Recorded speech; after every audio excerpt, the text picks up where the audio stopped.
Hello, guys and girls, and welcome to episode 28 of the VR Inside podcast. This is a weekly VR, AR, and MR talk show that is live streamed every Saturday on Nathy's YouTube channel. You can tune into the show live at 4 p.m. in Europe, 3 p.m. in the UK, and 9 a.m. in Central US. If you missed the podcast, you can catch up with the whole show because I re-upload it every Sunday on my own YouTube channel, Virtual Reality Oasis. Or you can check out the audio-only version, which is available on Google Play Music, iTunes, and on SoundCloud. If you've got any questions, comments, or feedback during the show, please put them in the chat and we'll try to answer as many questions as we can. However, please be aware that this episode is pre-recorded and we're not actually live right now. Although it might seem like we're live, we're not actually live. What? Is this the future? Is this the past? Do this. How do I look so young. No. But You're watching the past now. by using the magic of the internet, mind blown, we are pre-recording this show and live streaming it back to you on Saturday. So hello to past Mike, who will be watching this maybe in the future. You got any advice for past Mike? Yeah. Yeah, do you have any advice? Hey, Mike. Yeah, don't eat yellow snow. I don't know. Okay. Because it is going to snow here in the UK, apparently. So that's my advice. Yeah. So let me introduce you to the crew. First up, this guy is packing 49 inches of a curved monitor, of course. It is our main man, Nathy. How you doing, dude? You all right?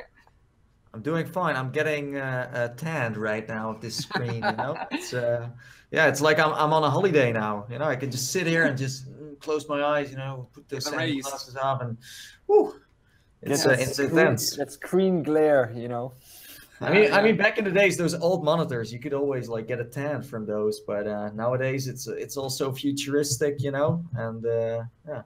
Well, maybe this is already old in the future when this podcast gets watched. You know, maybe there's already a new screen then. Who knows? That's true. already obsolete. But if you haven't seen Nathy's super dope setup, you should go and check it out on his Twitter, where he's posted a picture of it. He's got this sick 49-inch curved monitor above 3 monitors anyway. So as if the guy needed any more monitors in the first place, he's now got this sick one. It's almost like I'm in VR now, you know? Like the more screens I go around me, it's like, whoa, I'm in VR. It's like that episode from How I Met Your Mother where like Barney like puts on the TV and it's like the entire wall like. I know what I would do with that setup. I would get home and I would just put flying toasters up over all the monitors. And just leave it that way for a night just to bake them in. That's a good one. Nice. This shows my age a little bit. Some of you won't know that reference. No. It's a screensaver, Mike. Classic. You should look it up. I will. The second this podcast ends. So, next up, he is the drummer of the band. It is, of course, the rowdy guy. How you doing, dude? Yeah, I'm doing all right, man. I'm doing pretty great. It's the first time that we're streaming so late, actually. It's a nice change. Yeah. It is late. Sort of, I was draining, sort of waning in energy a little bit, and then I started chatting to you guys, and then I was like pumped again, super hyped. That's just, that's how we roll. You guys just lift me up. We're like a boy band, Mike. We're like a boy band. In it together. Well, if Rowdy's the drummer, maybe I would be the lead singer, as I'm the host. What would you guys be, Zim and Nathy? Bass. I think Nathy would be. Say, like Zim is a bass guy. Nathy would be like a background dancer. I know, I like... would dance, and I would also jump into the crowd, and I would also buy pizza for our audience, of course, because they need to wait in line for us to perform. Nice. I heard that he was going to bite people, but maybe that was just what I heard. I can also be your manager, so I just sit in the back, and I'm like just counting all the money while you guys just dance for me, you know? Nice. That too. Okay. So, options, you know? And obviously, you guys, our viewers and our listeners, could be our groupies. So it all kind of works out in the end. Yes. Get on in here. Next up, he's always lighting fires and burning tires in VR, of course. It is our Zim Top 5. How you doing, mate? You all right? Always racing around, always. But actually, yeah, it's been a shite week, to be honest. It's been a bit of a shite and a very short one, given this is when you come asking us our games, it'd be able to count them on one hand for once. Yeah. So yeah, that's true. It's been a very short week, this one. Yeah, it has. It has.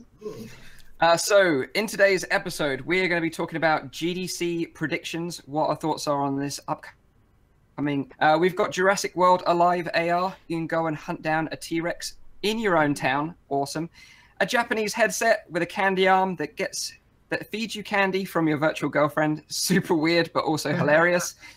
Roller Coaster Tycoon Joyride is being announced by Atari, and we've got Bose talking about some AR sunglasses that they're working on as well, which is really, really interesting.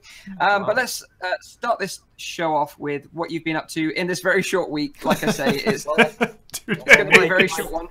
Mike, before we dive deeper into the rabbit hole, you didn't introduce yourself, and it's very important, you know. I think it's. Jesus. Who is this guy? Who's this joker? Who's this complete joker? Well, I am Mike, the one with the beard, from Virtual Reality Oasis. You can buy my pillow from all good retailers. If they don't sell it, then they're not good retailers. That's my answer on that one. So now you know who I am, and you know who the crew are. Let's find out what the crew have been up to this week, in this short little week. So, Zim, like, you got me intrigued now. You said you haven't been up to much, so I'm going to start with you first. So tell me, what have you been up to in the few days that we haven't spoken since? Yeah, well, you started off with a racing thing, so I'll touch on that. I for the first time, the guy behind Procedural Rally League, which is an Assetto Corsa mod, which is a procedurally generated track, he did a hill climb, which is just like a wider track. It's not in the forest. Well, it is in the forest, actually, but super fast and uphill. So I did that first and kind of posted my times, and then a friend of mine beat me, so I've got to go back and try to rerun that. You only get 2 goes, and then it's locked in, and then your embarrassment is up there on the leaderboard. So that's the second plan for the second half of my week. Which is now in the future, which is incredibly confusing, referring to people on the Saturday to the past. And then the second thing I played, which is a game that has been sitting on my wish list for about a year, one of my viewers got me, was Phantasma, which is like, I thought it was going to be a horror game. Sounds like it. It does, and it's got like this creepy little bunny, and when you start off, one of the first things the lady tells you to do is stab yourself in the chest. Oh, so wow. This game is a psychological thriller / puzzler with some fecking difficult puzzles. I nearly walked away 3 different times. If I didn't have help from the audience, who didn't know the game either, we would not have been able to do it. I won't spoil it, but it's tough as nails. We got through, I think, 3 of the puzzle levels in the course of like 2.5 hours. And then it was time for bed. So that's what I've been up to. But yeah, please don't ask me to stab myself in the chest, Mike, because I keep having that repeating in my head. Yeah, that sounds super weird. Is it a fairly old title then? I think it's about 1.5 years old. So it kind of looks like something. It's not bad looking. It kind of looks a bit like if you were to take. It's not Grey's Anatomy's in. What's that game called? The black and white one on Rift. Oh, Wilson's Heart. Wilson's Heart. It's a bit like Wilson's Heart, colored with this kind of pink bunny in there that obviously is the seed of all evil or something. But you're basically a clinical patient sitting in a room. You have to take pills, and then everything starts to fall apart. And it's really weird. That does sound a bit like Wilson's Heart, though. It does, yeah, it does. Yeah, it was actually, it wasn't, I mean, it was not bad, but I still have to give it an avoid because it doesn't hold together. It's almost too hard. Yeah, I think a lot of individual players would just give up on it, to be honest. And it doesn't really keep the pace. It's called Phantasma. Phantasma, cool. It's funny though, like the developer of this game sent me an email when it launched, and they did like creepy images of bunnies, like cute ones, with caps lock, like cute bunny, a bunny wants to play with you, and I was like, well, what the heck is this? And then I responded like, hey, I want to have a key, and then I'm like, yeah, cute bunny, come. I was like, okay, yeah, sure, man, hey, let's go. Well, this tells us one thing, right? I got too scared. This tells us one thing, that behind weird games, often there are weird devs. And we know that from a few examples in this industry, don't we? Yeah, but that's a good thing, you know?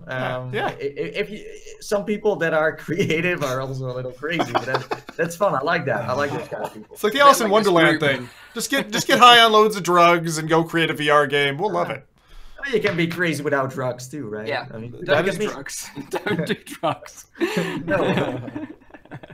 Only when it's in Job Simulator, when you can just eat it and nothing happens, you know? Are there drugs in Job Because Simulator? it's safe. Of course. They're pills. Yeah. Or you just drink wine all the time, or do all kinds. Like you can drug yourself with everything. Yeah, but that's in VR for the people that are confused now. We're talking about drugs in the VR Oasis.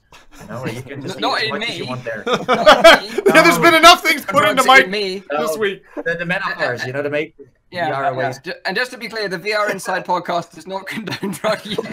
No. Right. Okay. So, Whoops. Rowdy. That's what have you been up to in this very short little week, dude? What have you been playing? Rowdy, you do. Okay, me. Yeah, I did, like you already mentioned, I did the VR drumming. I did Into the Rhythm, which was kind of hilarious. I did that still on Saturday, I think. What was the feedback on that, Rowdy? I'm really curious.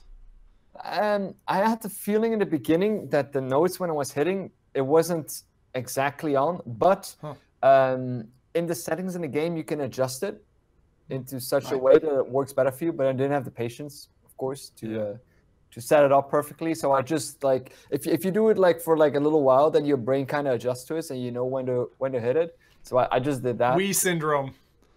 Yeah. That's basically it. I don't have patience to be setting up stuff like that. I just want to play it, and if it doesn't work, I'll find another way to make it work for me. But the music in it was kind of fun. It's very energetic, very kind of. I think they're all like copyright-free tracks, so it's kind of fun to cover them as well. That's useful. Yeah. I did have the feeling that not always all the notes were with the beats perfectly aligned, which is kind of weird for a rhythm game. Some people noticed that in the video as well that I made, saying that like it seems like not all of the notes like they're actually on the track. It's just like random a little bit, which is a bit of a shame. I think there are better games out there, but it's cool to be doing it with the drumsticks. I kind of like that stuff. Yeah, I haven't really played many of those types of games. I know that you have, Sim. You've played Beats Fever, right? Beats Fever. Yeah. Beats Fever is quite good, actually. Yeah. Then, I've seen a lot of like Beats Saber appearing as well, which Mike played. Yeah, of course. Which looks really awesome. I think those are still better titles in the genre. And what about Airtone? There's a ton of them. There's a ton of them. Yeah. But yeah, I played. Excuse me. Yeah, I was just gonna say, like, did you ever play like a Rock Band or anything like that, or any of those other drumming games? No. Okay. Never did it. I know you have another one that's called Paradiddle. I think that's also one, but that's more like a realistic drum simulator. There's a guy, I think the developer has been making YouTube videos on that himself, which looks kind of interesting. But with a drum, I drum myself from time to time, and you need physical feedback from a drum. That's why I asked. And with VR, that's really not gonna. I mean, it's impressive to see what they can already do, but without that physical feedback, I think it's a very hard thing to do. It would be cool to have it synced up to like an electronic drum or something, you know, like something you can put in your living room. You can put the headset on, and you like drumming in real life, or drumming in the virtual world in front of an audience or something. Yeah, that would be freaking sweet. See, Rock Band had big kits like that when the big Rock Band originally came out. So when I think it was Rock Band came out for Oculus Rift, right? But it was just the guitar part of it. It's a shame that they didn't introduce the drums as well, because like you say, that would have been a really cool fit, and like sitting there and seeing the crowd go crazy if you're like doing it good. So much more hardware would have been really cool. Of course, yeah. That's the problem. Have you guys so much hardware for an electronic drum? Even like a cheap electronic drum is already like a serious. And to buy that for like one game, I mean, there are people that would do it. Definitely, I would do it. Definitely, it's freaking fun. I gotta say one thing, Rowdy. If you haven't touched it before, there's a really weird game on Steam that fits into this genre, kind of, which is called Stage Presence, which is basically get on stage and karaoke with no track. Yeah, we tried that one. Yeah, but, it was very early, and it didn't work for us. I think did it work? No, it didn't. I don't think so. You can do like a multiplayer stand on stage and do crazy stuff to get the attention of the audience, and then the bar was raising and you got more points. Wow.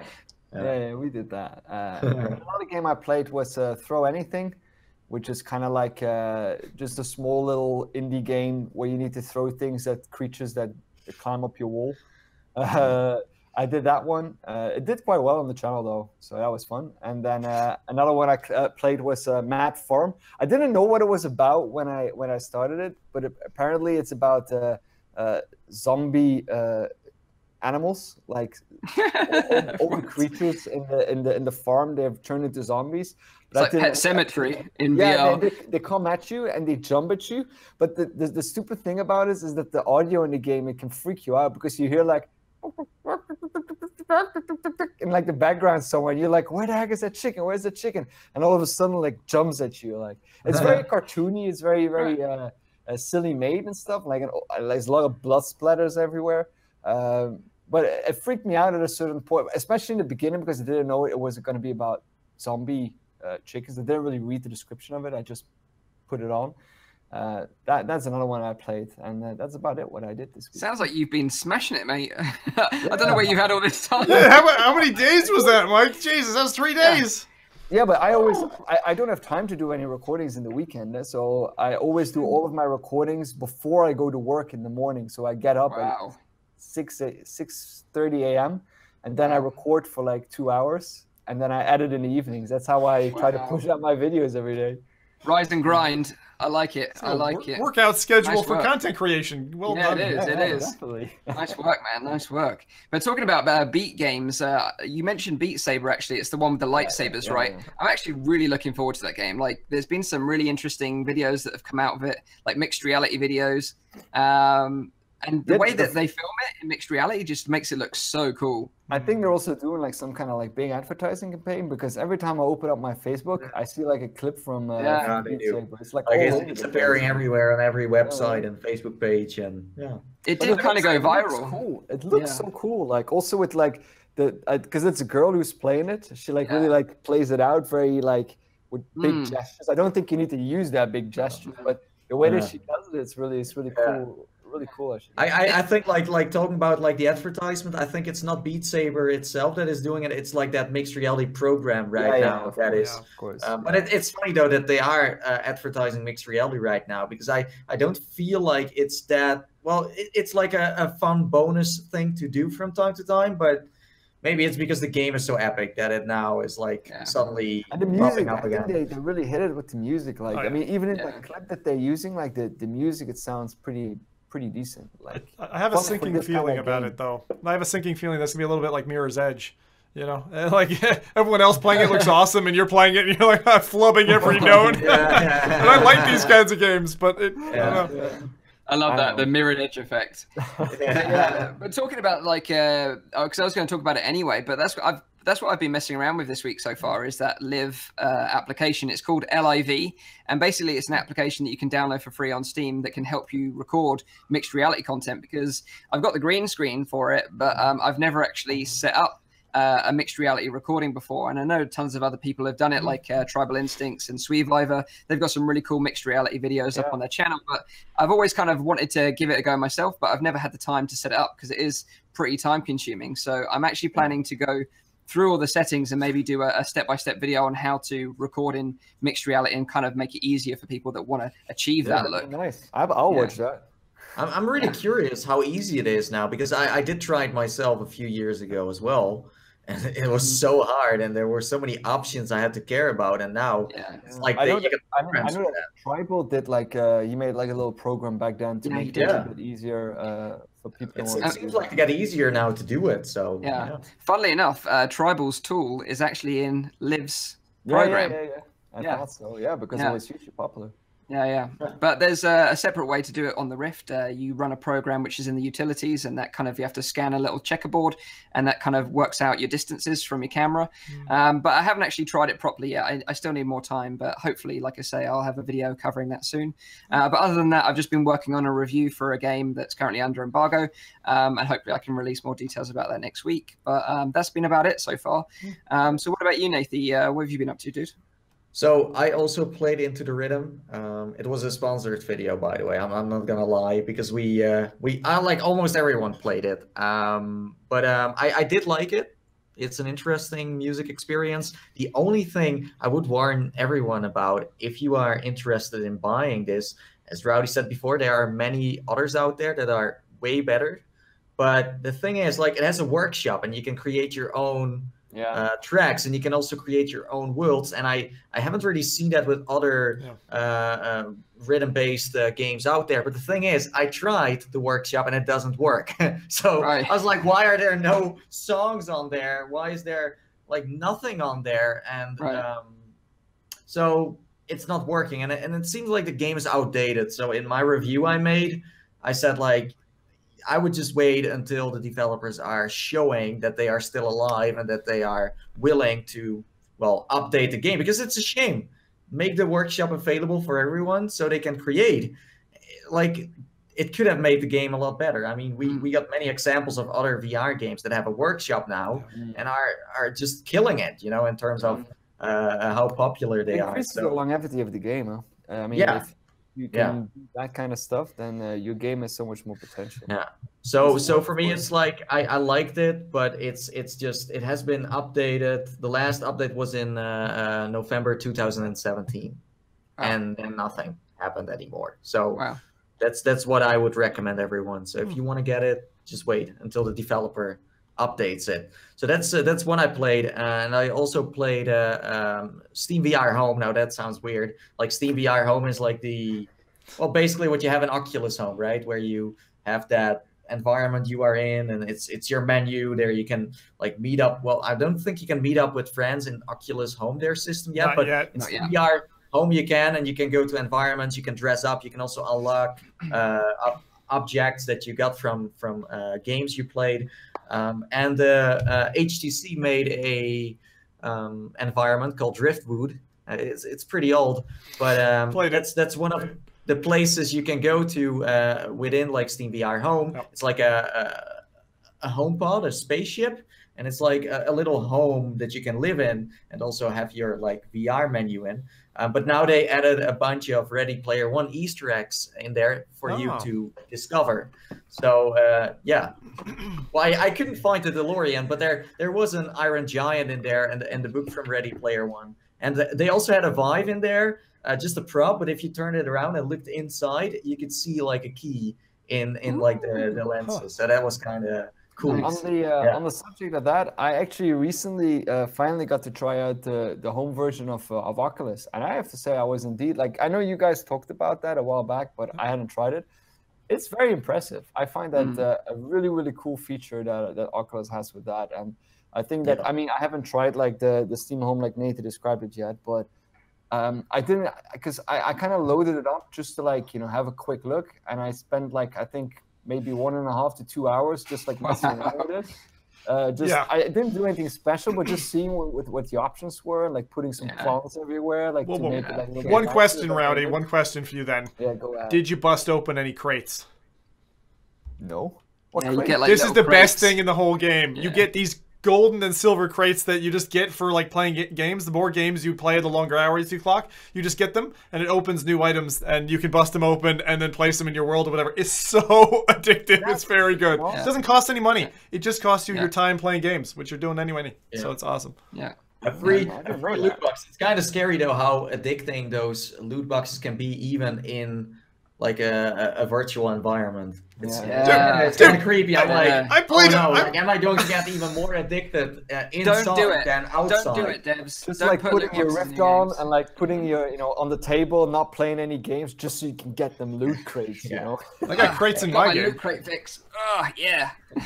No, that is going to happen anyway. I mean, we spoke about this to like the devs from Other Sons, and they also said like, you know, we do expect this to happen later on. But I do like the idea of having like free items while you play, and it's also cool. Like if you go into that home system, you can also put all your games on a table and show how much you got. Like I once went into a reality check VR. Oh my days! Well, that was like I was like, whoa, dude! I keep playing so many games, but yeah, it's nice that you can just decorate it and make it like your personal home, and especially if you can invite your friends over, then it's gonna be even more fun. So yeah. Very cool indeed. Very cool indeed. So let's start off with some little bits of news this week. So first up, Arizona Sunshine has got some DLC coming out. Vertigo Games and Jaywalkers Interactive announced the first campaign DLC, Dead Man, for Arizona Sunshine. It's going to be playable for the first time on Valve's VR booth at GDC in San Francisco, which we're going to be talking a bit more about later on. The Dead Man DLC is expected to launch for PlayStation VR, Oculus Rift, Vive, Windows Mixed Reality, and is only going to cost you $2.49 and €2.49. So fairly cheap. It's going to be coming out in spring 2018. And the premise of the DLC is it takes place in the final days before the apocalypse. The Dead Man DLC will drop you in an infested US missile base where you lead a desperate attempt by US Army Special Forces to contain the expanding zombie outbreak. It's up to your squad to clear the base and launch a missile vital to stopping the zombie spread in the southern US states. So, that sounds awesome. That sounds like a lot of rooms to me, you know? Initially, I liked the premise of before the big outbreak, so that you maybe had like a more mix of like NPC characters and zombies, and I was kind of getting on board with that. But then when they're like, and you're inside, I'm a little bit like, we'll see. So this is some more detail about what's included. All new campaign mission telling a prequel story to Arizona Sunshine, 6 new achievements, a new fully automatic submachine gun, a 2-handed shotgun, a tactical handgun, 3 new masks, character customization options. It's good, though. I do welcome it. I do welcome it because Arizona Sunshine is a fantastic single and multiplayer game. Quick heads up, though, guys. If any of you are ever streaming, the one big fault, I don't know if they've corrected it since, but the devs expose your IP address on your screen, which is a bad thing because that can give away your location. So very few devs do that because they know better. So anyway. I'm missing one thing in this list, and that's like a working multiplayer. Ooh, that's salt. Well, you know, I've had issues, like Zim said, playing this with multiplayer co-op in the past. Like you say, it does completely show off your IP address. I did get it working, but like you said, Zim, it's kind of okay for us that just record content because you can just cut that out. Yeah, exactly. If you're streaming, that's a big problem. Oh, it's up there. It's live now. Everybody just look at my IP address. Yeah. I'm gonna get hacked. But it worked fine for me. I did probably 4 or 5 hours in 2 or 3 different sessions of multiplayer with people from all around the world. Like I was playing with a guy from Buenos Aires and stuff. Like I mean, it was so fine. Strange because me and Nate tried it and it never worked for us. And we even like spoke to the developer while trying to fix this issue. I don't know. I just gave up in the end. I tried so many times. Rowdy, how long have we like? I think I gave up after like 5-6 months. I was like, Rowdy, you know what? I'm sorry, but I can't do this. I gave up. That's like a breakup. I was gonna say it's like a bad breakup. I'm sorry. It is me, not you. It did feel like it because I was really excited to give it a try, and we wanted to go for like a campaign because the campaign is so cool. And then we got it to work once, but it was like the wave-based thing. I was like, no, why does this one work and not the campaign? It's so unfair. So that is our first snippet of news. Next up, Oculus have announced some Duo packages. So coincidence that it kind of releases a similar sort of time that everyone's got $15 in their stores, store wallets. I don't know. But the funny thing is, they're $29.99.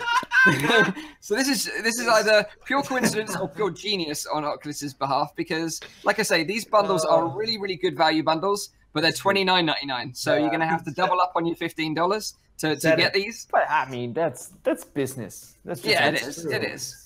Turn something bad into good and lots of money, of course. And it's like good advertisement for the developers too, because there are some developers that like, hey, my game is $15, go buy mine. And I even saw like the guys from Apex Construct saying like, hold your credits because our game is going to come out next week. Please don't spend it yet. It's like so there's like a war going on with developers like use the credits for my company, my developers, please. It is valuable. I mean, it is, pure money that they put in that account, and I'm sure that for €15 you can probably like either get a real good discount on a good title, or even buy like a full title with that. I agree.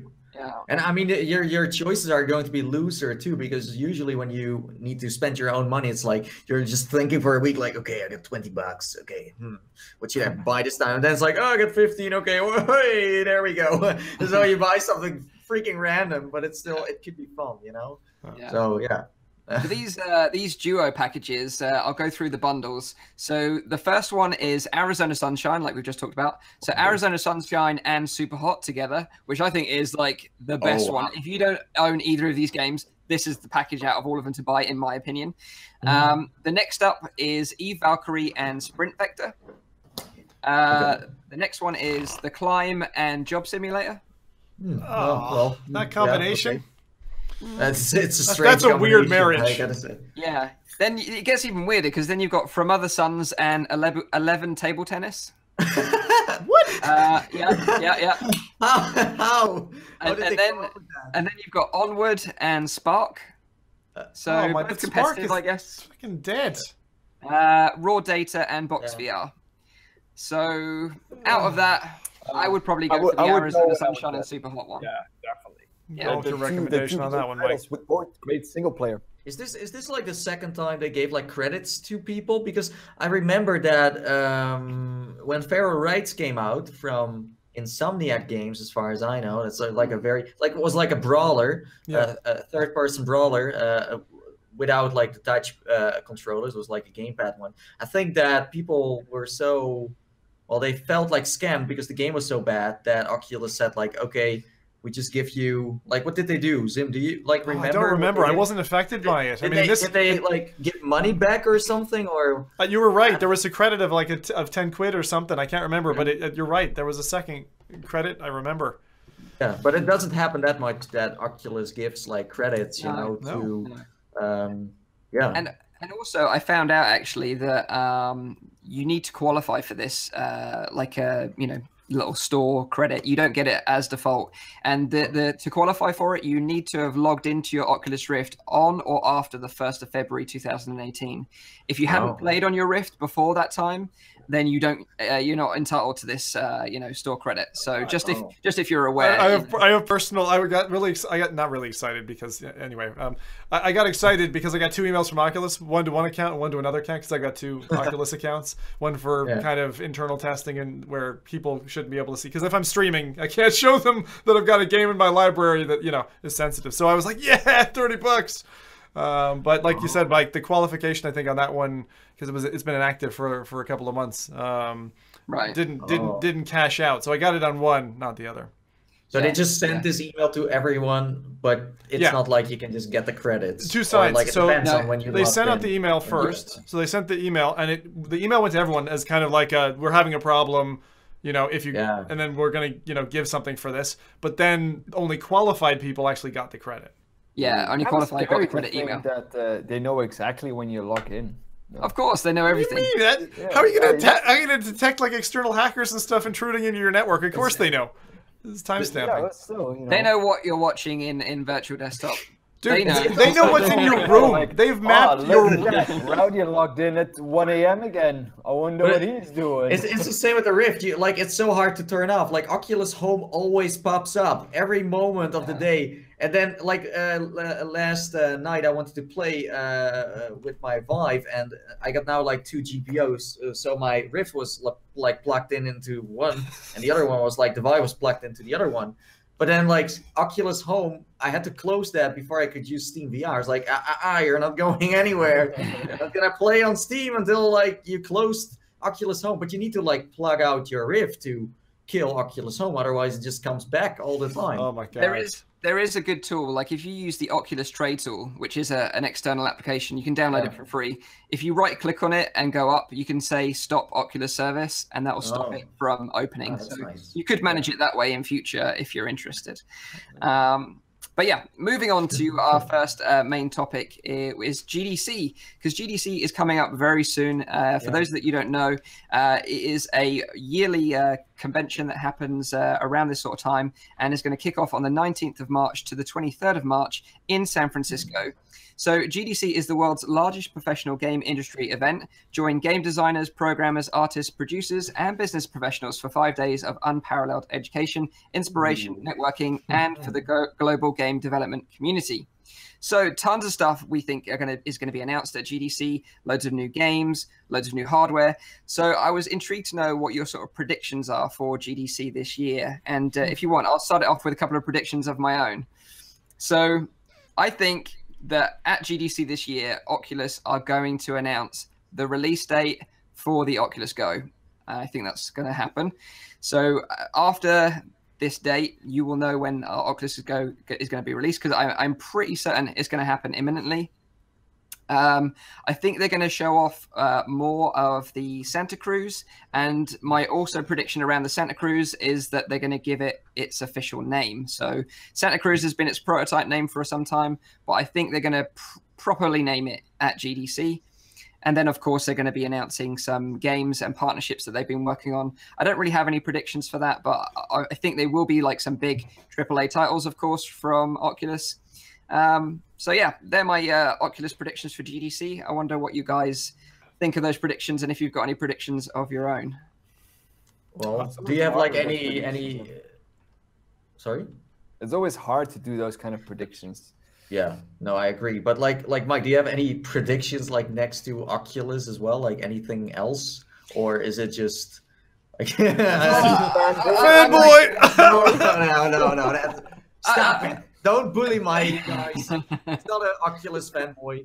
Just you know, that's why you got the pillow to hide from the bullies. No, that's true. Like, you're right.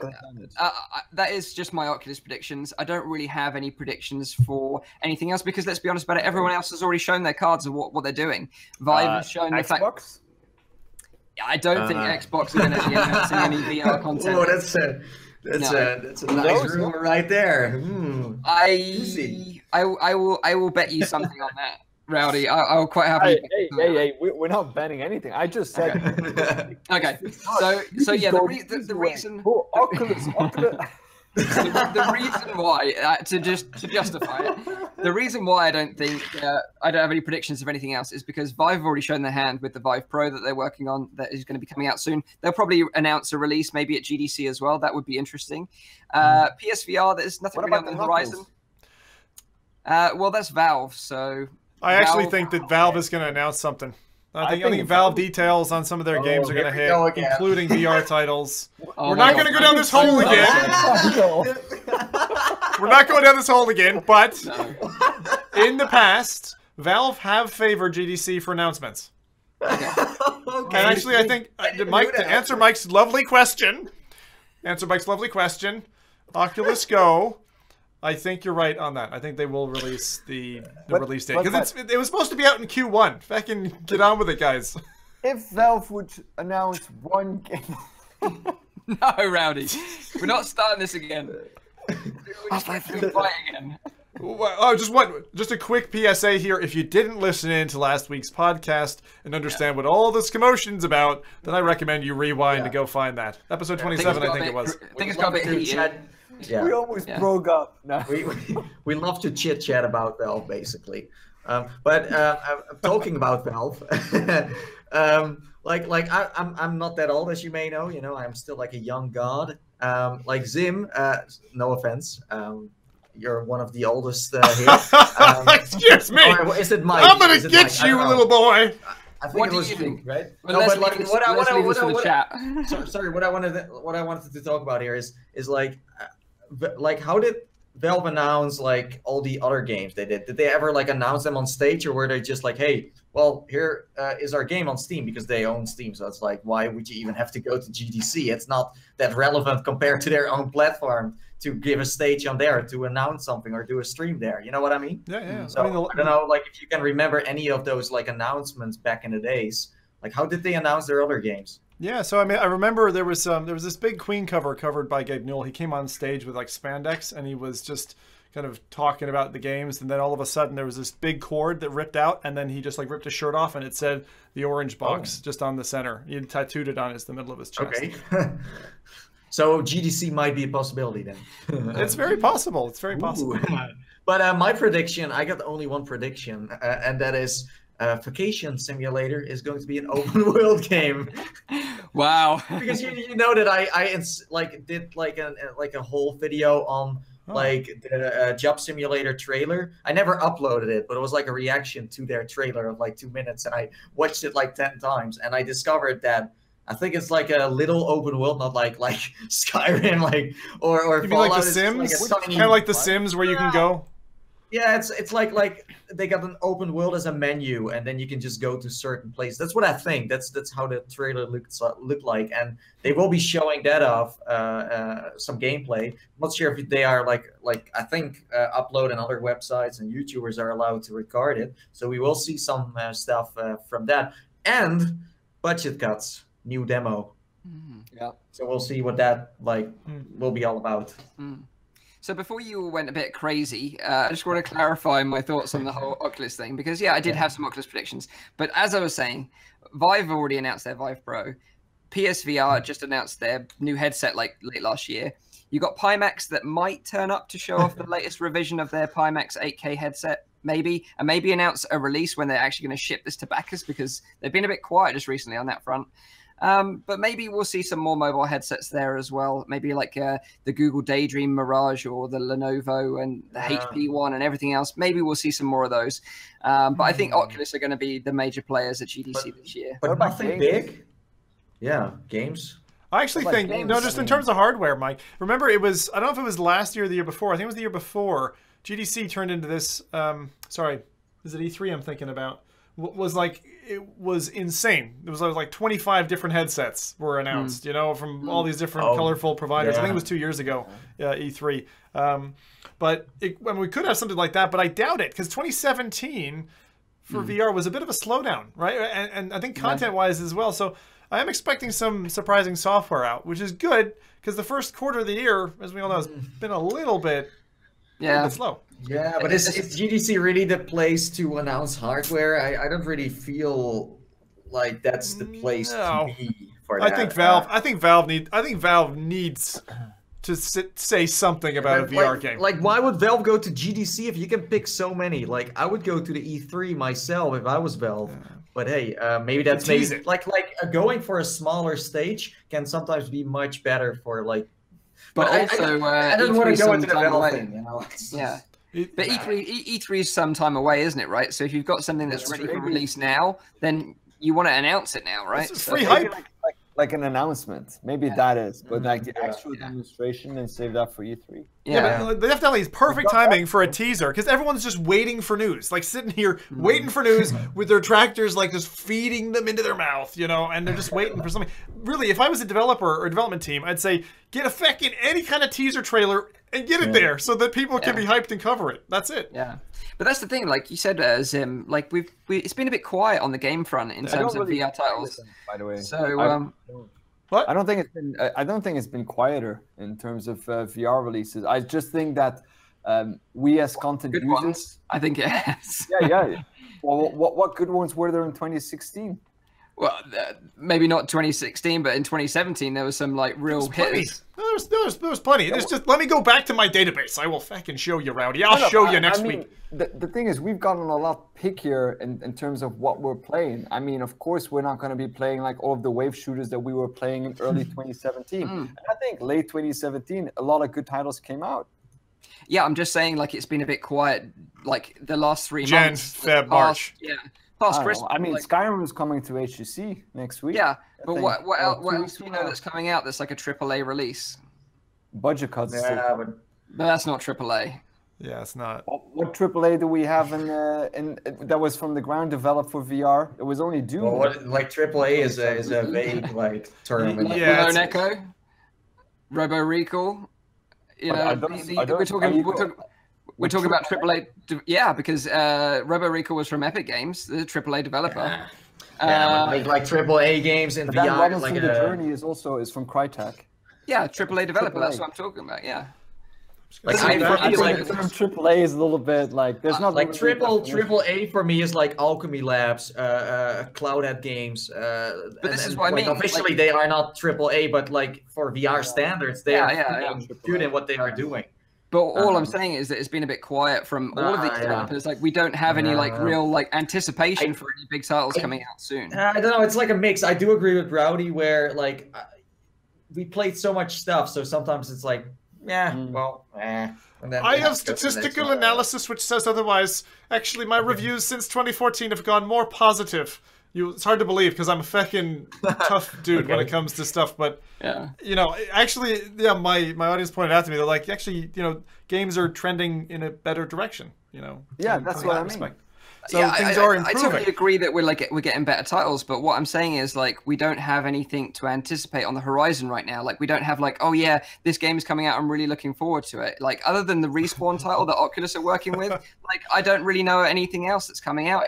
It's always kind of like that in like the beginning of the year, though. Yeah, but that's what I'm hoping that what's coming for Christmas? Some years had a better start than others. Like 2016, for example, had like a freaking nice start. That's because you had all the investors backing and just being like, "Pump the money in, guys! The money's coming out next year." That's what it is. But you know what's going to happen is we're going to see a little bit of a trickle, I think, for the next 6 months, and then something massive's going to land for Christmas. Okay. Save up your pennies. I'm still hoping, though, by the way, Mike, I'm not expecting Sony to go quietly into this one. I mean, you said, like, oh, they announced their headset revision. That was a year ago in R&D. Like, that is not 2018 news. What about Moss? Moss was a great title. Oh, yeah, I totally agree. I'm, you know, Moss is one that I'm insanely jealous of because in this bit of dry season, that's the kind of game I really want to play. Yeah. Should just go get a PSVR. Stop it, Zim. Stop it. Stop spending my money that I don't have. There were some good titles already this year. Yeah, that they can spice it up a bit, and I think like PlayStation will totally do that. You know, like they never disappoint. Oh my God! Busy making headsets. Skyrim's coming to PC, which means Rowdy, that's Windows. Windows is too busy making headsets. You know, they got enough headsets. They can always make more, apparently. Yeah, that is news. Skyrim is modability support. Holy feckin' hell! The penny just dropped for me. That's insane. Yeah, I'm pretty sure it's confirmed. I saw numerous sources tweeting about it this morning. So. Correct. And if not, people will do it anyway. That it's releasing, but mod support. Oh, I don't know about mod support now. I don't know yet. For sure. But if it is, it was for Fallout, so the assumption will be, dear Bethesda, you did it for the other one. This one is its predecessor. Surely you're not going to shaft us, but please do. It's not a rumor. I mean, HTC announced it themselves, so Everyone is getting excited over Skyrim VR on PC. Well, Fallout 4 VR still hasn't been fixed. After many months, I finally released my review of that. Wow. Hashtag sad. It is sad. 4 months later. No, it's actually, I don't know. It doesn't. It just underperforms, right, Nathan? I mean, do you find? I find it totally playable. It's not that it's. Are you the spokesman of Bethesda now? Okay. No, but I think from what they've released, it's all been quality. You know. Yeah, no, I agree, but it's just like from a technical perspective, it just doesn't run that smooth. But there are things like like clipping through the walls and that kind of stuff. We talked about that that you can just walk through them or take things through containers. But I'm the kind of person who doesn't do that unless I'm like showing it off or something. You are very curious. Yeah, you want to go deeper into the rabbit hole. Okay, enough. Right. So I would love to know the viewers and the listeners' predictions for GDC. Yeah. Put them in the comments because we're going to be hanging around when this is actually live. So future Mike will be in the chat when this actually goes live. I see a lot of exciting comments already. Well, that is amazing. Starting to roll in. Rowdy, that is a great prediction. Rowdy, someone says nice stream. Keep it up, guys. Wow. Say thanks. Wait, I'll type it. Okay. So you guys are crazy. Right. This is the most fun live stream ever. Mike, I'm drawing a line under it. Right. Moving on to our next topic, and that is Jurassic World Alive is coming to augmented reality. We recently said on a recent podcast that games need to have more dinosaurs. So, and it seems So it seems like the developers have listened to our feedback and are now making a whole game about dinosaurs for augmented reality. Influence that we have. It's crazy. Who would have known? Wait. So you can have dinosaurs in real life everywhere you are? Exactly, in your pocket. I will never be alone anymore. Exactly. You'll have your pet T-Rex. And today we're saying we want more sharks. So next week there will be a game. Oh man, with sharks. I don't know if you guys are so clued into that, but Shark Week in the U.S. is a massive thing. Like everyone knows about Shark Week, and Shark Week during Shark Week is just amazing. And even the week after Shark Week, it's still Shark Week. When is Shark Week, Zim? I don't fucking know. It's April or something. It doesn't matter. But when it's Shark Week, then it matters. You know? We already have more dinosaurs. Now we want more sharks. All right, hold on. So we've got Jurassic World Live.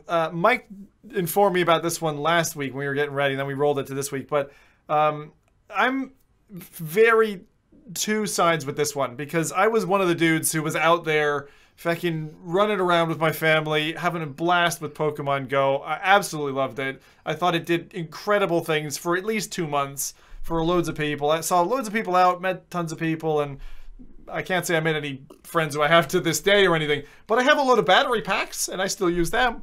But dinosaurs, I'm just really curious to see the first game scene, because this whole, you know, the trailer, especially when it doesn't have audio and have the like awesome T-Rex noise from the film, seems a little shallow. So it's very much a teaser, and I don't know if I should get excited about this or not, but I'm kind of swaying towards not. Yeah. It's also worth noting that this isn't made by Niantic. So it's not made by the people that made Pokemon Go. They're actually still working on Pokemon Go itself, and then also they're going to be bringing the Harry Potter game, which is Harry Potter Wizards Unite, out. So they're not actually making this one. This is from a copycat, and there's another few copycats out there as well. So not only is there Jurassic Park coming, there's also a Walking Dead game. That's by Next Games. And then there's also Ghostbusters World, which is another augmented reality game by Creative Labs. And this Jurassic Park title is actually being developed by a company called Ludia. So everyone's kind of jumping on last year's hype around Pokemon Go. And I guess as well, because Pokemon Go released around the summer, it was a great game to get everyone out, like you say, adventuring, exploring their towns and cities and meeting new people, which was really cool. And I had the same experience as well.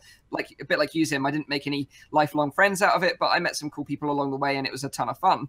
So I am kind of a bit curious about these AR titles, but out of the three, I'm probably more excited about the Jurassic Park one over the Walking Dead or the Ghostbusters one, just because Jurassic Park's freaking awesome.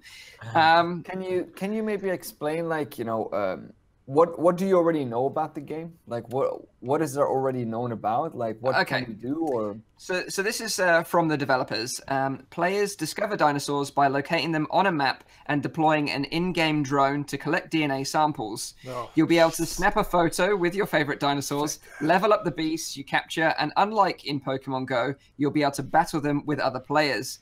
The game's map screen, as shown in the debut trailer, even looks like Niantic's Pokemon Go AR game. So, you know, I don't know. Maybe they bought the license to like Ingress or something like that, and they've actually used the same mapping system in their game, because it looks like identical, unless they could just completely. That's what I was going to say, Mike, is that if you don't have the data, and that was the whole point, Pokemon Go was a game that was built on top of an existing functional database that was globally mapped with pinpoints around the place. And I learned loads about like things that you can't even learn if you're a tourist, you know, walking through a city. Like they're talking about some etching on the side of a wall, a fountain, and how that was. I mean, that was actually kind of part of the fun for me, was learning while exploring with my kids and my wife. And I don't know. I mean, if it doesn't have that, it sounds very unexciting by the description. Yeah, so the map looks exactly the same, and I would imagine it's going to be the same with these other titles. So it would be interesting, not that I know, but it would be interesting to see if Niantic sold off, like white label, white label, like licensed it, you know, so they can just reskin it with their own like branding, like Jurassic Park or Ghostbusters or Walking Dead, and then sell it as their own game. But Niantic must have something up their sleeves for the Harry Potter Wizards Unite game that will make it stand out from these and still be the best go-to experience.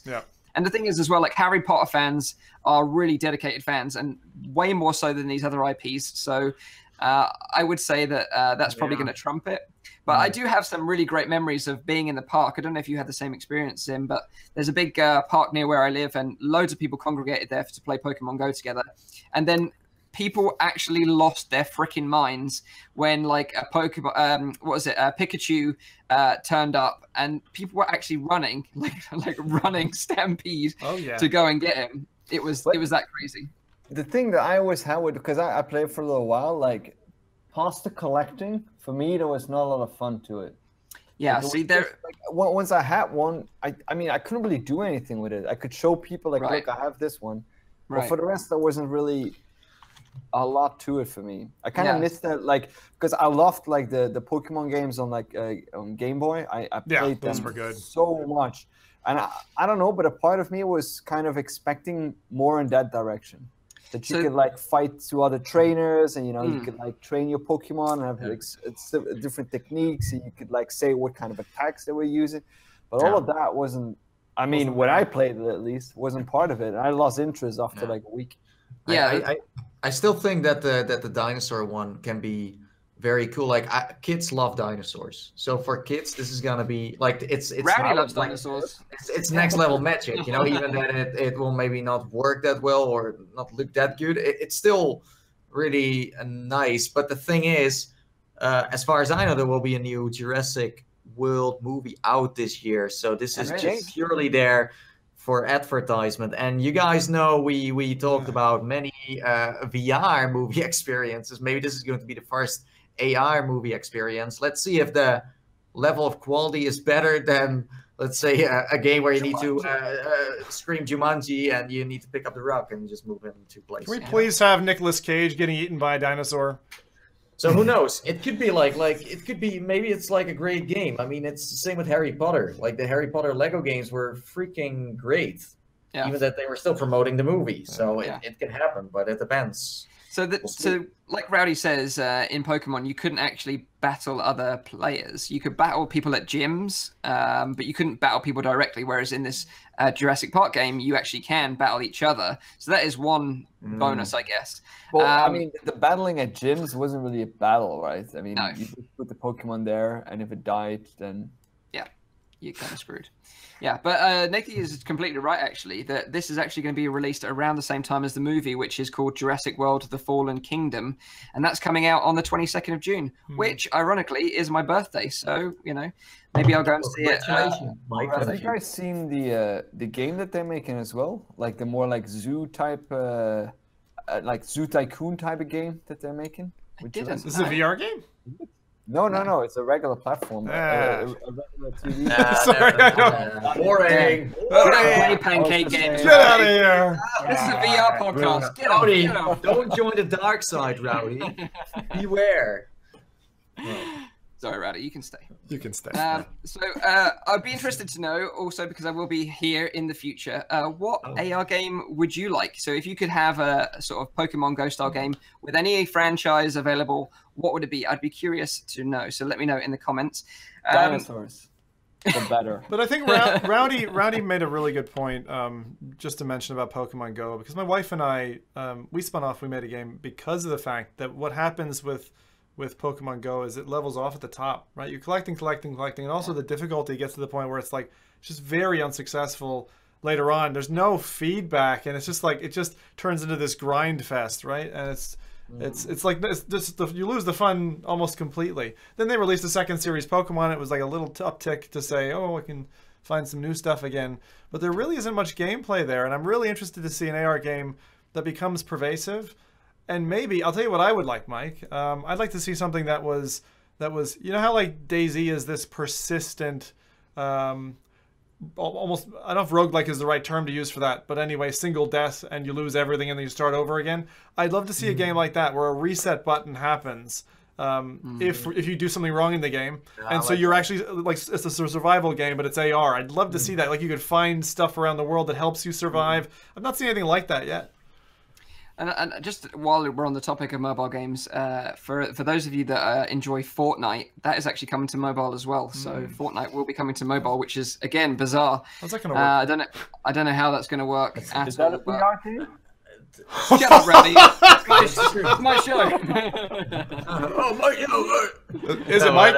but, Yeah, so no, but I like that way of survivaling, Zim. I think that's really nice. What I would also would like love to see is maybe like a Nintendogs kind of game. Oh yes.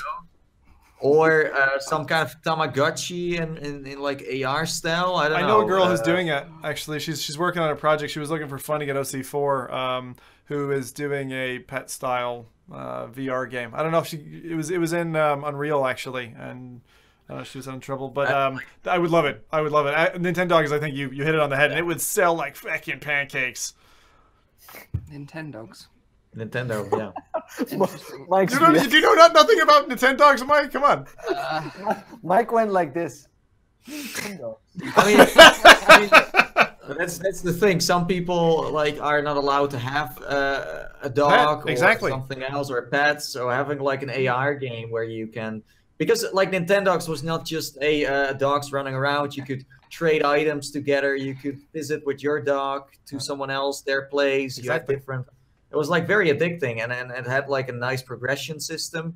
So I don't know. I spent many hours in there. No, well, I think there was like a dinosaur pet. I don't know if that counts. Sharknado AR game would also. I think Rowdy would like that. Definitely. Yeah. You need to like escape from the Sharknadoes that attack your town. Yeah. Moving on from these crazy bunch to something else that is completely crazy. And that is a Japanese sweet company has announced a crazy VR attachment to a headset. So Japanese company Puccho, who make sweets, not eat sweets, so they make sweets. They probably eat them as well. They probably do eat them as well, to be fair. They made an attachment for a headset. So the attachment itself is actually like a mechanical arm that attaches to like it looks like a Gear VR. And you can place a little Puccho sweet in the little vice grip of the mechanical arm, and then when you're in VR with your virtual girlfriend, of course, because that's naturally where you'd be, when she feeds you a little virtual sweet, then the mechanical arm swings around and puts the sweet in your mouth. So it actually feels like your virtual girlfriend is feeding you sweets. But it also goes like this, like Pochi. And then she pulls it away, and then you see the arm like moving away as well. And yeah, she goes, like a little tease. Yeah. The best part in the trailer. The best part in the trailer is where like the old guy is trying to do it as well, but he can't find it. So. No. I was just shuddering at that. Like when there's the guy trembling because he can't find the candy. There's something wrong with that for me. I cannot watch this. And Mike, I'm sorry, this looks like some kind of weird sex toy. I can't. This is not. I mean, this is coming out of Japan. They're known for this stuff. Someone's gonna use this for the wrong thing. Is all I'm saying. Hey, don't hate. Like Mike has one home. Like I tried one of those. Yeah, I did. Oh, no. Oh, Jesus. Yeah, I did. I did a video covering this. Yeah, and I kind of made my own version of it. So. What? With a Manfrotto arm. I don't know what that is. But how was it? It was next level, of course. I don't like there's so many options you can have with this like eating machine. Like she has so many things you can put in your mouth. Yeah. That's true. Yeah, I mean, like it could be a virtual girlfriend. It could also be something totally else. I don't know. Like you could just use your imagination here in the chat. I would say. We would have to see the chat. The chat's just going crazy. What would you choose to put in that little mechanical arm? But like, what would be the price of this thing? Well, funnily enough, I see. The thing is, I don't know if this is real or just a marketing stunt. I can't be sure. So I actually reached out to Puccho and said, "Would you please send me a real one? I'd love to check it out and talk about it on the podcast, and maybe send me some sweets as well, because I'd like to check those out as well." But like you said, Zim, the funniest thing about this trailer is like that when the mechanical arm swings down, just hits a guy straight in the face. He just smacks him in the face. It's just like the most unelegant thing I've ever seen in my life. But I just thought it was so funny, so funny. But only in Japan, right? Guys, how excited they are to try it out. It's brilliant. It is. It is. Like, the hype is real. The hype is real. They're loving it. So wait. You have one of these things now? You actually? No. I mocked it up with a camera arm, like this. Oh, that's what you meant. Okay, yeah. So I put the headset on and ate the little the thing, and yeah, it was pretty cool. So but yeah, I think this will be the future of eating sweets. Who knows? But as you said, like it seems like it's a Gear VR, and then that arm is attached to that. But let's say you have like a 3D hat, then you do have a problem, right? Because it's too. Then you would never be able to. And maybe same with a Pimax or with a Rift. Like it seems like you really need a mobile VR headset to be able to use this, or they can make a longer arm so you can extend it. There's like a package and you can add extra stuff to it. Maybe it'll be compatible with the Oculus Go. Who knows? It's just nice. It's not red. It's like some random Asian dude that stands behind the Rowdy, don't ruin my dream. And then goes like. Rowdy. I thought it was track. You've ruined it. You've ruined the illusion. It doesn't work. Yeah. But maybe, you know, if we can get a hold of Puccho, maybe they can send us 4 of them. We can all try it out live on the podcast. I would be up for that. I would do that. Yeah.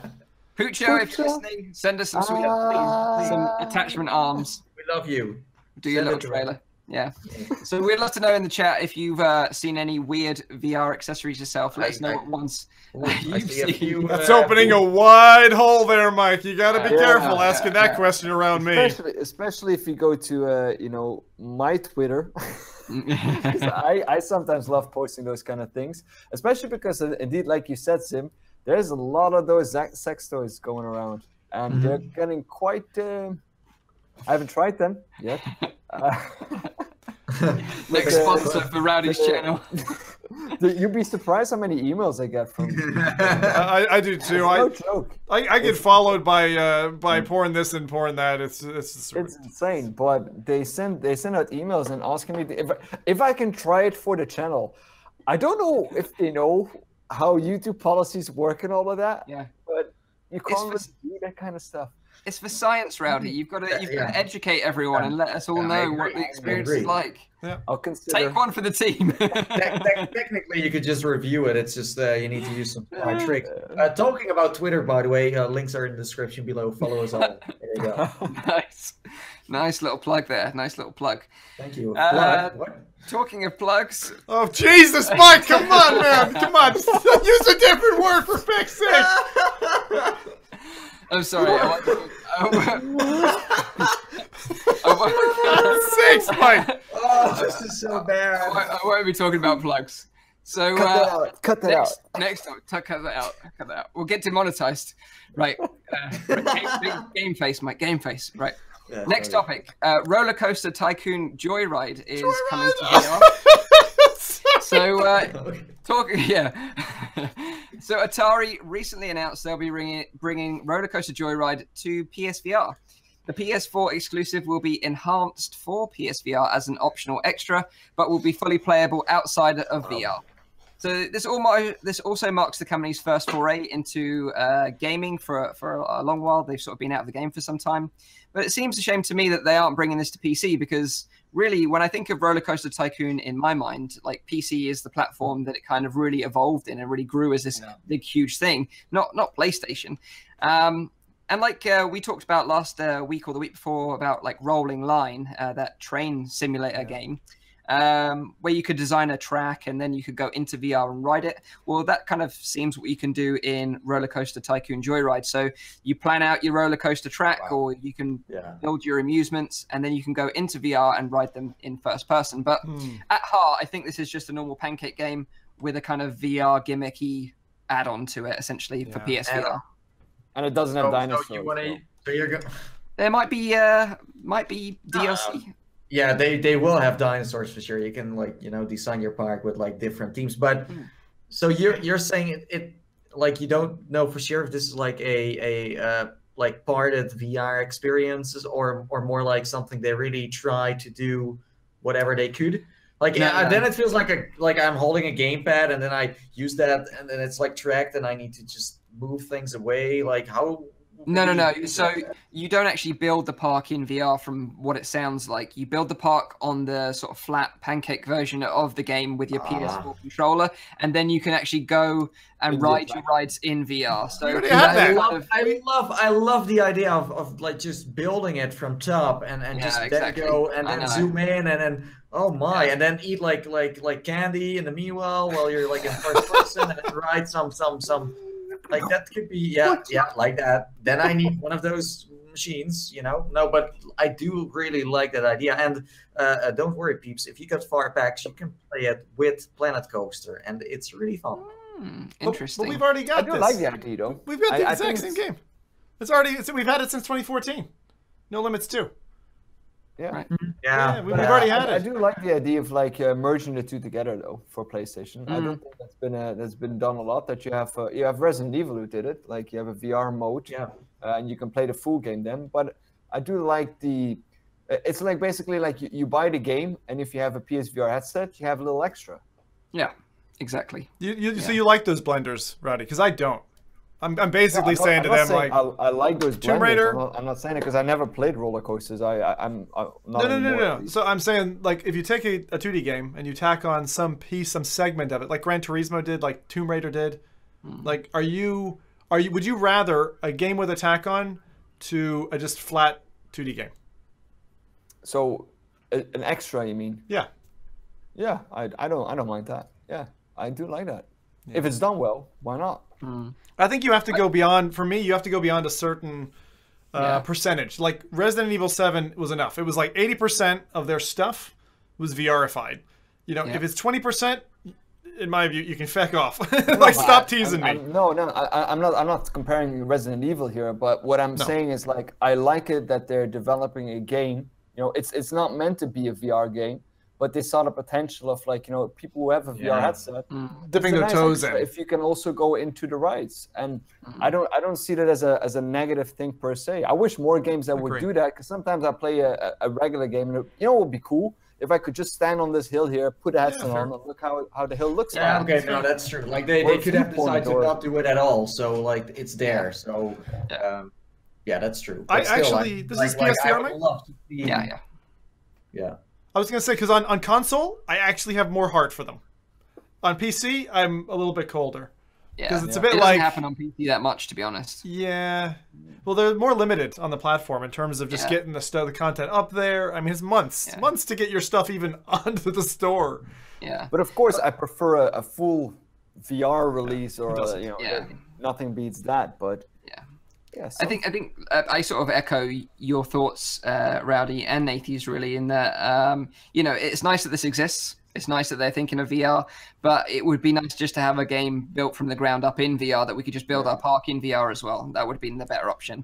And also the fact that it's PSVR exclusive, I've got to deal with it. But you know, the thing that I don't like is the mis-selling. You know, there's a mis-selling that happens because like convention floors for ages, like the Gran Turismo, you know, brand, and how much they pushed Gran Turismo around the VR show booths, and then it came out and it was such a fragment of the game when they desperately needed something to replace the disaster piece that was Drive Club on PSVR.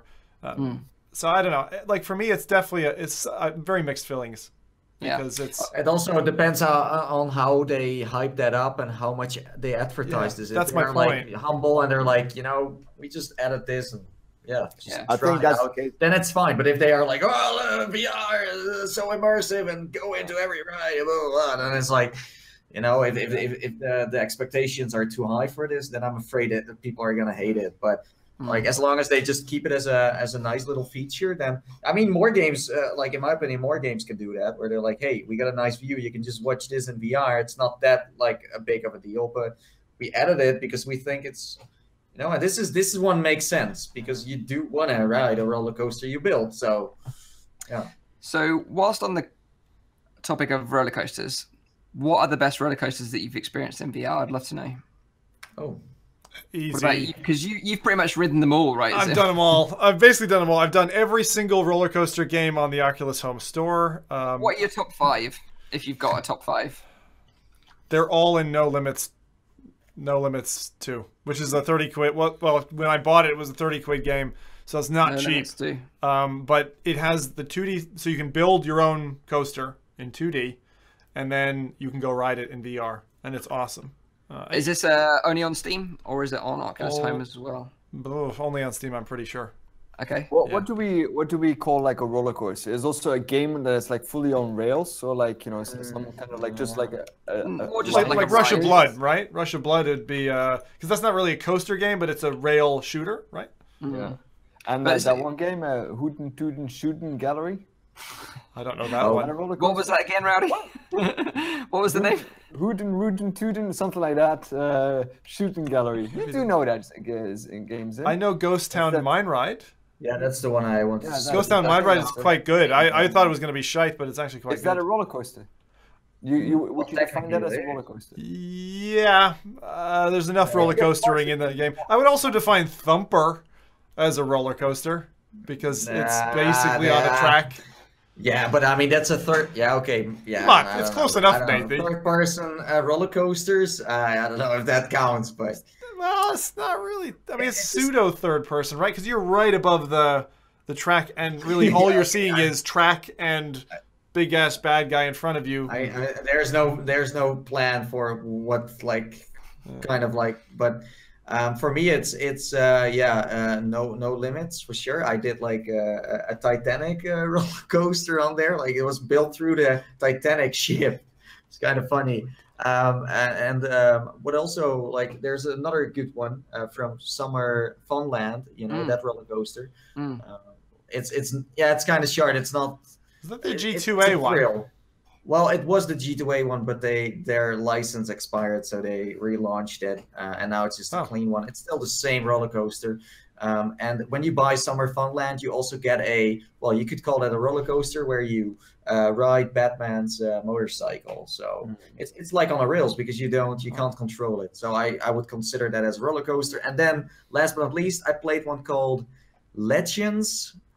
It was kind of like with a Minotaur, some kind of. That's from an Irish studio. Yeah, I know him. That's from War Ducks. It's not bad. It's very kind of like Romanesque, but there's a lot of penis in that. Just gonna warn you. That's the only VR game I've seen with so much. Too much for your limit? Too much for my limit. Right. Do you have a limit? Hey, everyone's got their limits. You're limitless on that? I'm limitless, man. I was born in Europe. That's true. So liberal.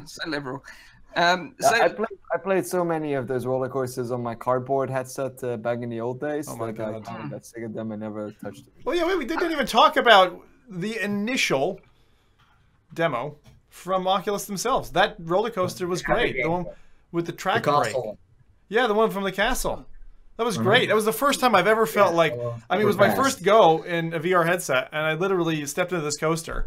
And when the thing, jogs down and left and right and stuff, and then jumps, and there's a break in the track, and you're in the air. My stomach was like, whoa, God, what the hell's going on? I mean, it's the first time in VR, and you go on a coaster. It's not necessarily the most comfortable experience, but it's very memorable. Going back to the good old days, Zim, do you also remember Birdie Kingland? Holy shit, that was great! Birdie Kingland was so good. The thing was is, also a roller coaster. There's so much that is dead, and I mean dead to rights, dead, that you can't play anymore. Like this stuff, it's so good. These guys will never know. They'll never know, Nathan. No, yeah. Yeah, these new wave kids, they don't know what this is. Yeah. Right. So I'm intrigued about No Limits too, because these amazing coasters that you rode, Zim. Yeah. Did you make these coasters yourself, or were they pre-made? Pre-made. Mine all sucked. Okay. And also I don't have much patience for non-VR stuff, to be honest, anymore. I just don't. But okay. There was one in particular that looks like a kid's ride, which goes for about 4 minutes. It's a German coaster. A lot of these are real life coasters that are modeled. Yeah. By the way, No Limits 2 is used by people who construct real coasters. Full physics, full sound. It's winning on every front. It is a really classy. I don't think I've ever even heard of this game before, so I need to check this one out. It's got really weird punctuation as well. I kind of avoid them. Yeah, it's weird. Anyway, you'll see it on Saturday because I'm running the trailer, so you can see what it looks like. But it looks like a coaster game, and I'd say that it's been out since 2014. So texture-wise, and that there's also loads of tracks that other people created. Like there's a Jacksepticeye coaster that he made that he put up that you can go and ride. So like cool. it's a very well-known title in the roller coaster sphere. Sure. It's the daddy. But the best part of like No Limits is the fact that you can speed up your coaster as fast as you want, and then this happens. Can I show it? I hope so. I've got you big. So here we go. So I decided to speed it up and go like this fast, and then I was going even. Wow! Basically fast forwarding. Pretty insane. It looks like I'm speeding it up, but this is how fast I put it. Like it can go even faster, but. Oh my days! That's making me watching your phone. Yeah.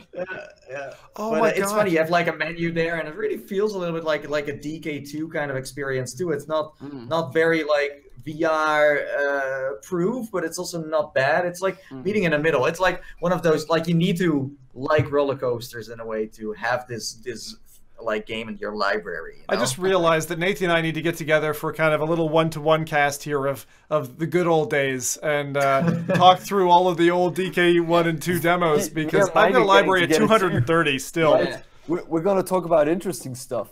Yeah, new kid stuff. Anyway, we're going to be talking about the AR Bose sunglasses that are coming soon. Yeah. So that is our next topic, the final topic. AR are dipping their toes. No, Bose are dipping their toes into AR or augmented reality. Loads of companies are sort of getting into immersive tech just recently, and Bose are the latest with their AR glasses. However, there's a twist with these glasses, is they're not like the Vaunt, which we covered a few episodes ago, which kind of have a laser that beams stuff directly into your eyeball.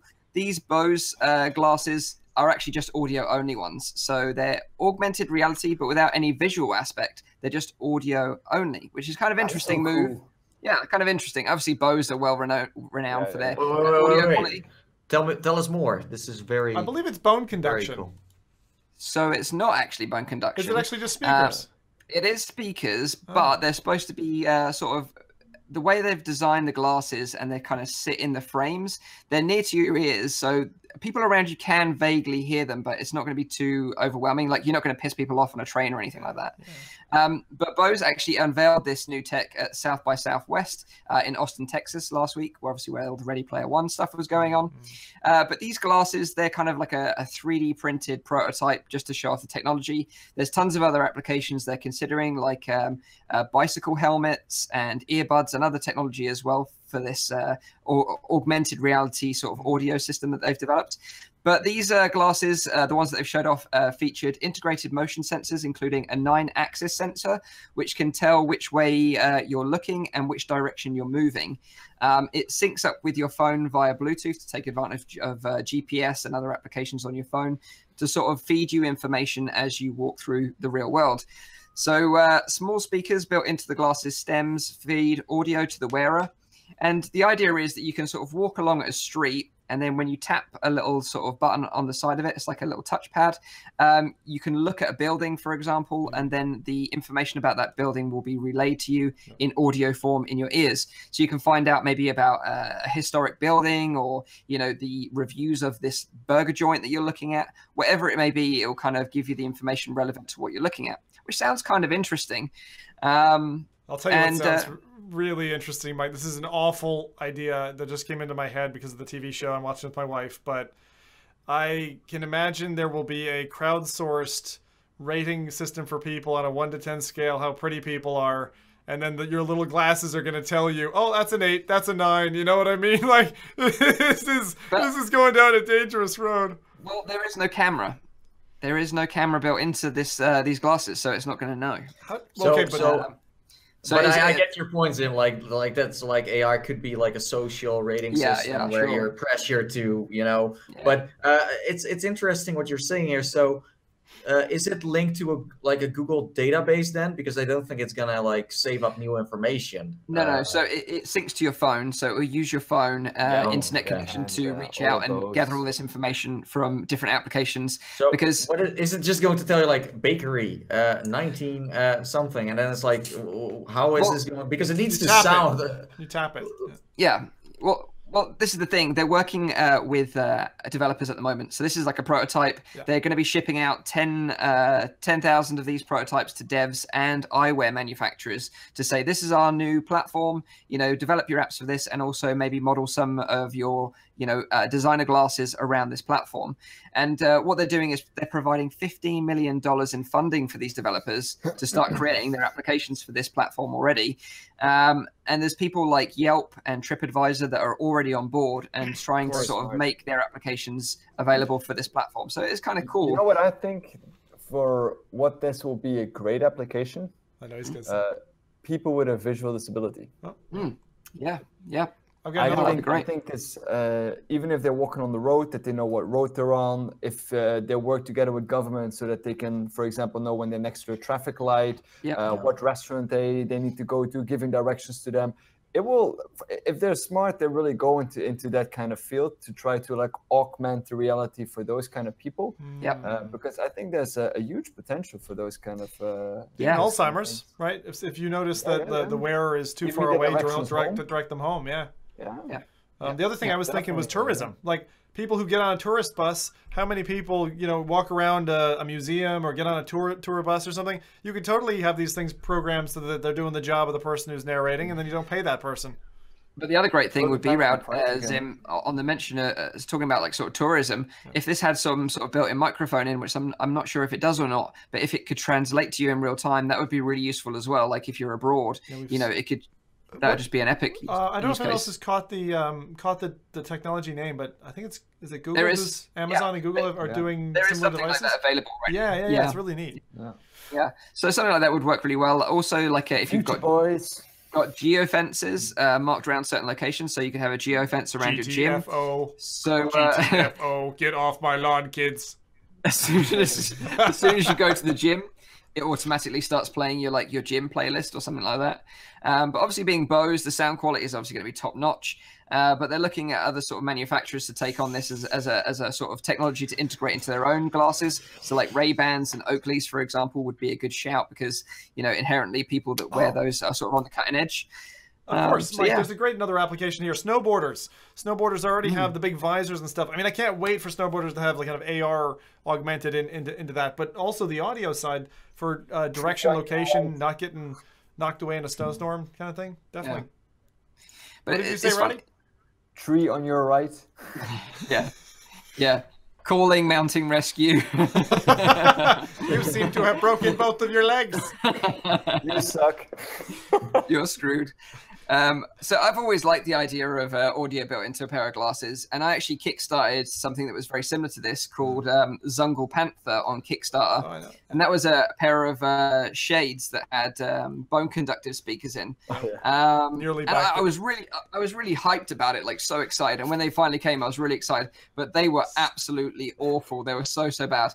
So I kind of fallen back now. I've got like a set of Apple AirPods now, and a pair of Oakleys. They're sort of my go-to. So unless this can be doing anything better than that, obviously it can with some of this features whereabouts you're looking and stuff. But to be honest, I just look at my phone about if I want to know stuff.